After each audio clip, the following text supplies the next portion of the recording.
ঈদের নামাজের পর একে অপরের সাথে কোলাকুলি করা কি বাধ্যতামূলক নাকি এটি ইসলামের লোক দেখানো প্রথা? ইসলাম এ বিষয়ে কি বলে? আমাদের দেশে কালচারটা বেশ ভালোভাবে প্রতিষ্ঠিত হয়ে আছে। সেটা হলো ঈদগাহে ঈদের নামাজের পরে আপনার কি কোলাকুলি করা। কোলাকুলি জিনিসটা তো ভালো জিনিস না, কাঁধে কাঁধ মিলানো আর কি। কোলাকুলি মানে একজন আরেকজনকে কোলে নেওয়া। একজন বড় মানুষ, প্রাপ্তবয়স্ক মানুষ আরেকজনকে কোলে নিবে, এটা তো শুনতেও অড শোনা যায়। কোলাকুলি মানে কি?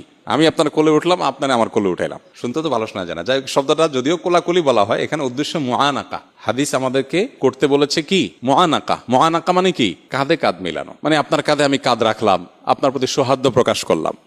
আমাদের দেশে বলে আসেন বুকটা মিলাইনি। শরীয়ত আসলে বুক মিলাইতে বলে না, কি মিলাইতে বলে? কাঁধ মিলাইতে বলে। শরীয়ত বলছে কাঁধ মিলাইতে, আমরা মিলাই বুক। শরীয়ত বলছে কাঁধে কাঁধ মিলাইতে, আমরা বলি কোলাকুলি। এটা ছোট ভুল, অবশ্য অনেক সময় বলার ভুল হয়, উদ্দেশ্য ওইটাই হয়, অতএব এটা তেমন মেজর কোনো অসুবিধা নেই। মূল বিষয়টা হলো ঈদের নামাজের পরে আমরা কোলাকুলি করব কিনা, কাঁধে কাঁধ মিলানো। ঈদগাহে আমাদের দেশে যে কালচার দেখা যায়, ঈদের নামাজে সালাম ফিরানো হয়ে গেছে, খুতবা হয়ে গেছে, এবার উঠে সবাই কি শুরু করে? পুরা ঈদগাহ সবাই সবার কোলে নেয়, মানে মুআনাকা করে, কাঁধে কাঁধ মিলায়।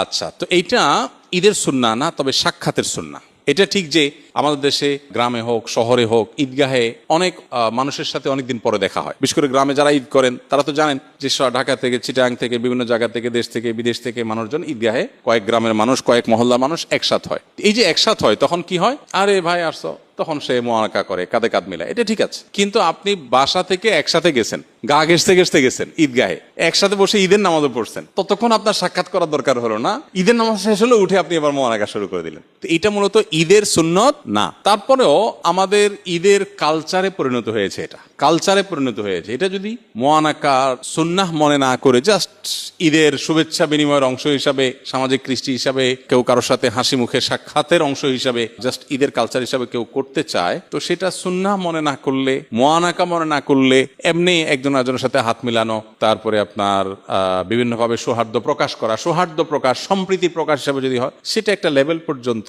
হতে পারে। বাট এটা আমাদের দেশে মোটামুটি ঈদের সুন্নাহ হিসাবে অনেকে মনে করেন এবং প্রতিষ্ঠিত আছে। এই ধারণাটা আমাদের ভাঙতে হবে, যেটার সাথে ঈদের সুন্নাহর কোনো সম্পর্ক নাই। তাছাড়া ঈদের শুভেচ্ছা বিনিময় মূলত তাকাব্বালাল্লাহু মিন্না ওয়া মিনকুম, আল্লাহ তোমার এবং আমাদের ঈদের নেকামল কবুল করুক, এটা হলো ঈদের শুভেচ্ছা। এই সুন্নাহ সম্মত উপায়ে আমরা ঈদের শুভেচ্ছা প্রকাশ করব।